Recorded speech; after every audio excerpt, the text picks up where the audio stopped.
Assalamualaikum warahmatullahi wabarakatuh. Pada kesempatan kali ini, alhamdulillah kita bertemu lagi melanjutkan kajian hadis Al-Arba'in An-Nawawiyah, hadis ke-28. Nanti kita baca juga syarahnya, syarah dari Syekh Ibnu Daqiq Al-Aid. Nah, di sini tentang wujub luzumis sunnah, kewajiban memegang teguh pada sunnah Nabi dan sunnah Khulafair Rasyidin. Nabi Najih Al-Irbad bin Sariyah, dari sahabat Abu Najih Al-Irbad bin Sariyah.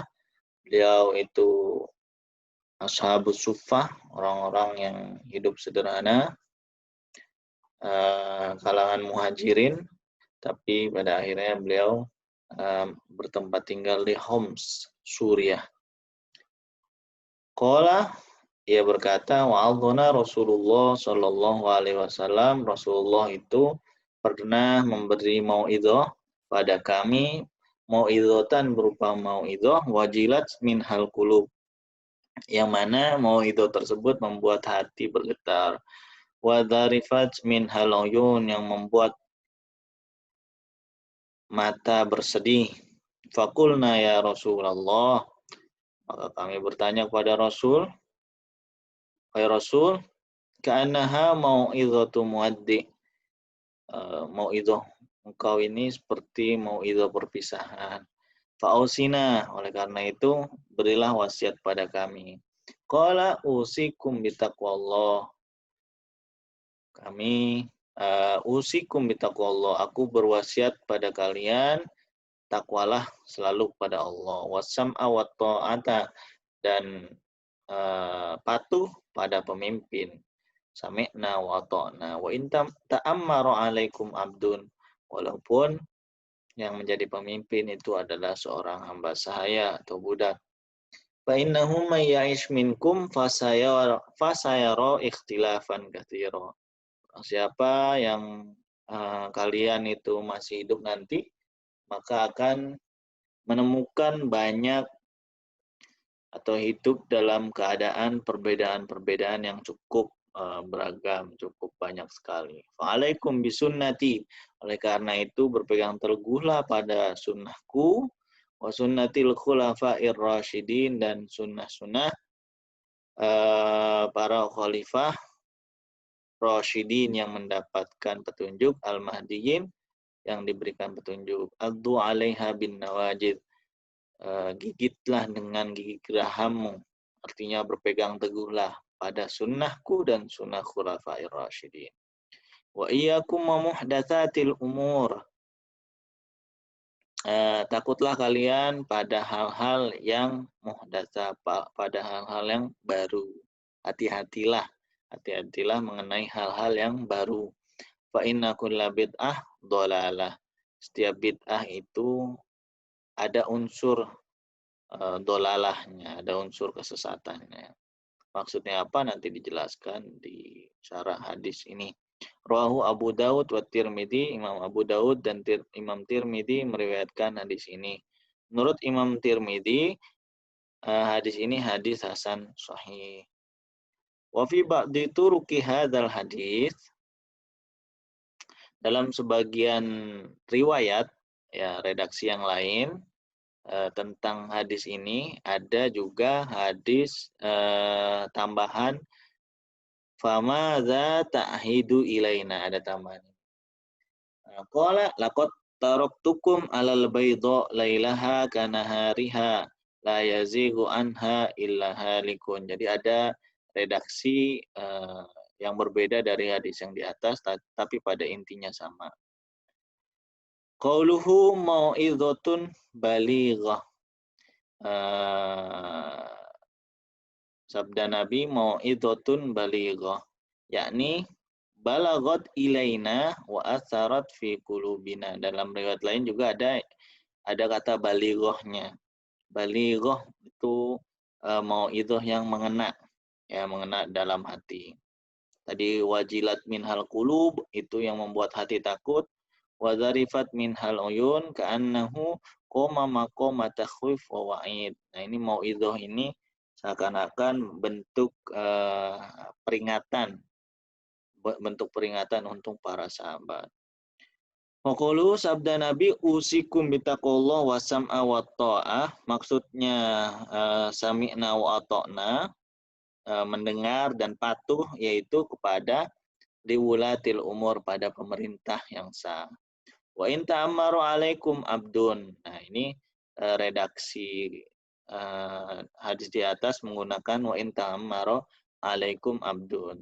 Tapi wa fi ba'dir riwayat, dalam riwayat hadis lain ada abdun habasyiyun. Jadi hamba sahaya Habasyi, dari Habasyah. Qala ba'dul ulama, sebagian ulama berkata al-abdu la yakunu walian. Hamba sahaya atau budak itu tidak bisa menjadi pemimpin. Walakin duriba min bihi al-mathal. Akan tetapi kenapa dalam hadis ini dijadikan percontohan? Wa illam yakun, walaupun tidak mungkin terjadi. Kaqouli sallallahu alaihi wasallam, ini seperti halnya sabda Nabi, man bana lillahi masjidan, barang siapa membangun masjid karena Allah, kamifhasi qutatin, seukuran rumah burung, seukuran rumah burung, banallah, rumah burung yang ada di pohon itu, banallah lahu baitan fil jannah. Kan nggak mungkin masjid itu seukuran rumah burung. Nah, itu hanya perumpamaan. Jadi ketidakmungkinan seorang hamba sahaya menjadi pemimpin itu diumpamakan dalam hadis ini.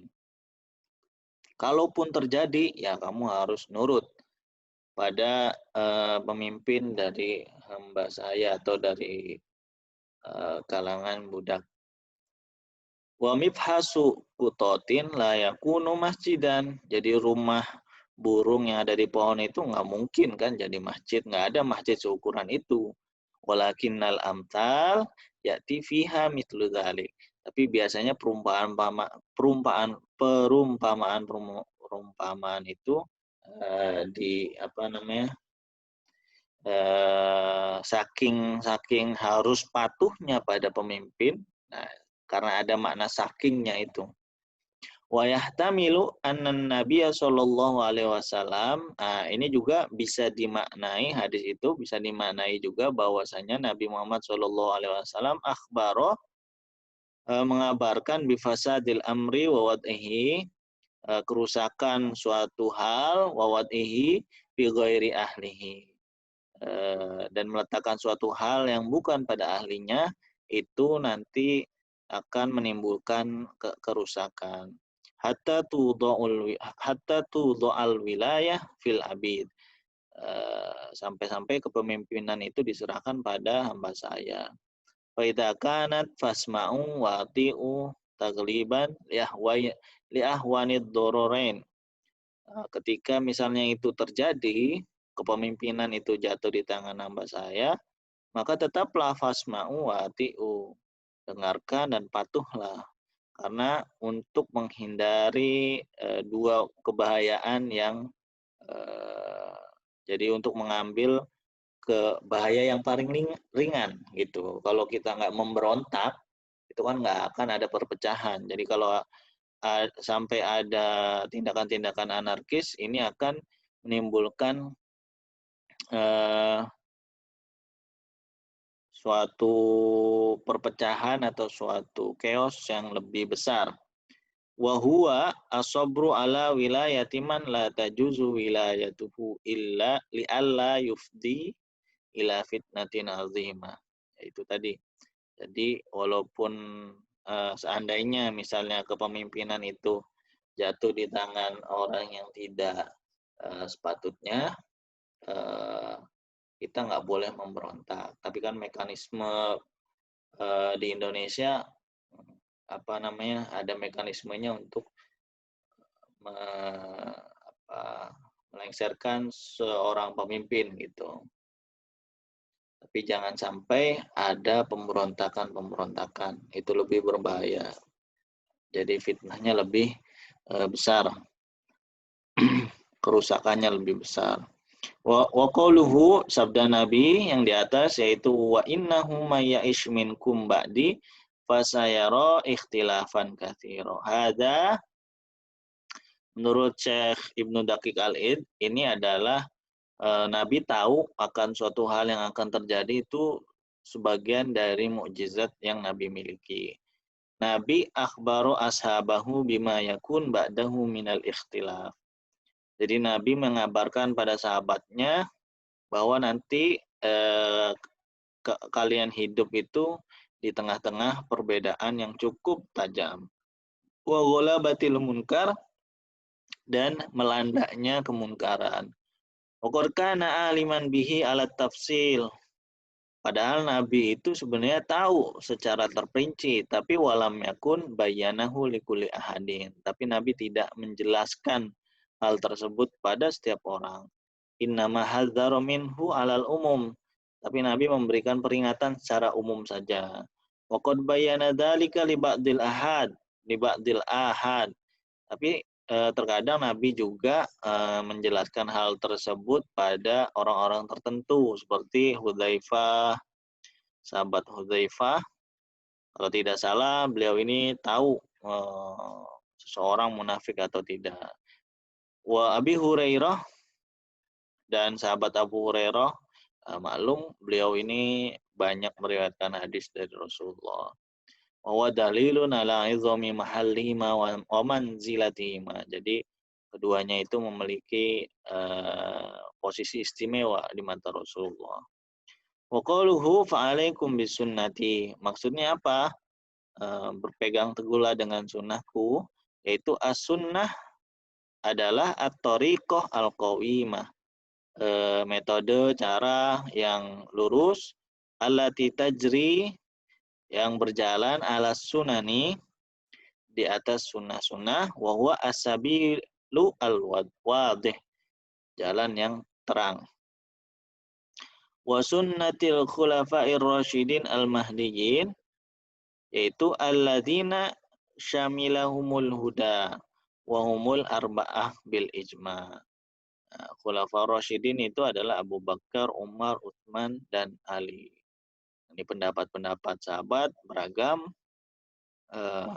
tapi juga di dalam, misalnya di dalam usul fikih itu, apakah sahabat ketika berbeda pendapat itu, jadi ketika sahabat berbeda pendapat itu kita bisa memilih gitu, memilih pendapat sahabat.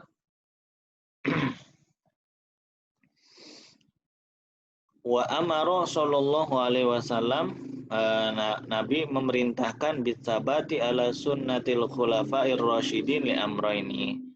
Nabi memerintahkan kita untuk berpegang teguh pada sunnahnya khulafa'ur rasyidin, yaitu ahaduhuma at-taqlid liman ajaza anin nadhar, yaitu orang awam itu ya ikut sama pendapatnya Khulafaur Rasyidin.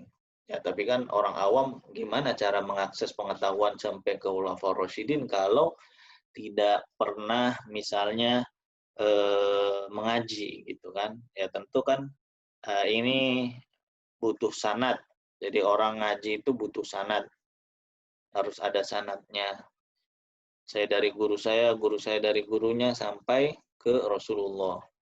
Nah, kalau ada sanadnya begitu kan, jadi jelas sumber pengetahuannya. Wathani at-tarjih liman dhahabu ilaihi inda ikhtilafis sahabah. Jadi ketika sahabat berbeda pendapat ini, kita bisa mentarjih bagi yang memiliki kapasitas keilmuan. Jadi kapasitas keilmuannya juga tidak cukup hanya bisa bahasa Arab saja, tapi harus bisa tafsir, usul fikih, ilmu hadis, dan lain sebagainya. Jadi syaratnya cukup kompleks. Wa qauluhu wa iyyakum wa muhdatsatil umur. Jadi muhdatsatul umur itu apa? I'lam annal muhdats ala qismaini. Muhdats itu dibagi dua. Perkara baru itu dibagi dua. Ada muhdatsun laisa lahu aslun fi syariah. Ada suatu hal yang baru, tapi nggak ada sama sekali landasannya dalam syariat. Nah, ini namanya fahada batilun mazmumun atau bid'ah sayyi'ah. Nah, ini ada juga muhdatsun bihamlin nazir alan nazir. Tapi ada suatu hal yang baru bisa dikiaskan atau bahasa fikihnya misalnya ada diilhakkan, disamakan pada suatu peristiwa-peristiwa tertentu. Nah, ini fahadza laisa bimadmumin. Ini bukan yang tercela atau istilahnya di sini bid'ah hasanah. Li'anna lafdzul muhdats wa lafdzul bid'ah, lafadz muhdats sendiri, lafadz bid'ah sendiri itu la yuzammani tidak tercela limujarradil ismi karena hanya namanya. Nah, sekarang kadang orang dengar bid'ah itu konotasinya langsung sesuatu hal yang salah, padahal bid'ah itu tidak semuanya salah. Ada bid'ah yang hasanah. Bal li ma'nal mukhalafa li sunnah wa da'i ila dhalalah wala yutammu dzalika mutlaqan. Jadi yang namanya bid'ah itu enggak semuanya tercela. Ada bid'ah yang hasanah. Jadi jangan sampai kita karena enggak tahu dalilnya, enggak tahu landasan orang lain, jadi nanti orang lain dianggap melakukan suatu hal bid'ah yang tercela gitu. Padahal karena kita tidak tahu dalilnya saja. Jadi jangan sampai seperti itu. Faqad qala Allah Ta'ala ma ya'tihim min dzikrim min rabbihim muhdatsin. Waqala Umar, sahabat Umar berkata nikmatil bid'ah hadhihi, yakni at-tarawih. Jadi tarawih 20 rakaat itu adalah ketentuan dari sahabat Umar, yang mana Nabi belum pernah melakukan secara spesifik sholat tarawih 20 rakaat tambah 3 sholat witir itu. Nah, ini ketentuan dari sahabat Umar. Makanya sahabat Umar bilang, nah ini dia bid'ah yang sebaik-baiknya bid'ah adalah tarawih. Wa aman nawajid faya akhirul adros. Gigi geraham maksudnya adalah berpegang teguhlah pada sunnah Nabi dan sunnah khulafaur rasyidun.